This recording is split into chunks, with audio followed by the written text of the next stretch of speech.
Je m'appelle Pierre Mazoyer, je suis directeur artistique en freelance et par la même occasion je travaille aussi à l'école Nicole en tant qu'enseignant en graphisme.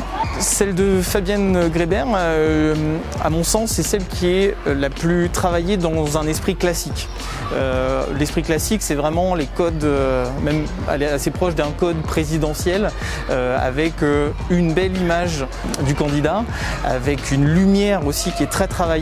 On a une lumière légèrement jaune avec un coucher de soleil et la connexion directe avec le paysage en arrière-plan qui donne une belle harmonie et une unité vraiment globale sur ce visuel.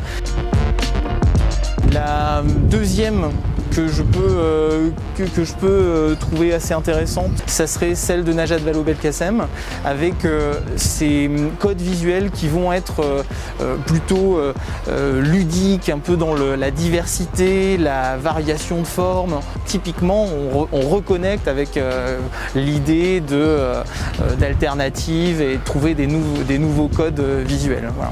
Et donc cette association avec un gris assez neutre finalement derrière qui uniformise, et ne serait-ce que la typo, cette typo qui est faite à la main, qui a une représentation beaucoup plus proche que quelque chose de très classique, assez dur, assez impactant. Là, on veut être dans l'échange, on veut être dans quelque chose qui se mixe avec le rassemblement finalement de personnes. Sur les deux premières affiches, on a cette envie d'union, de groupe.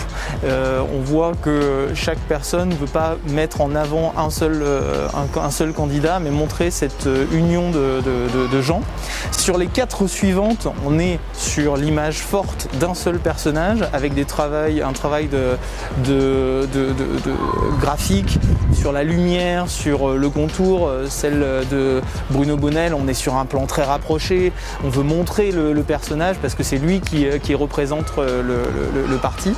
Ça n'est pas forcément le cas dans d'autres pays. Certains pays vont sur la mise de côté du candidat avec un slogan beaucoup plus fort et impactant, comme on connaît Yes We Can de Obama. Voilà. Sur la dernière, ce qui est intéressant aussi de voir, c'est qu'on a directement un lien plus national avec la représentation du candidat, avec Marine Le Pen. Les tendances, c'est un risque pour un candidat, c'est prendre un risque comme il pourrait le prendre politiquement, mais c'est prendre un risque graphique de ne pas pouvoir plaire et d'être hors des codes qui existent. Or, c'est pour ça qu'à chaque fois qu'on a une campagne, on reste toujours sur des codes de base avec le visuel et donc les changements de code dans le graphisme en général prennent du temps. Voilà.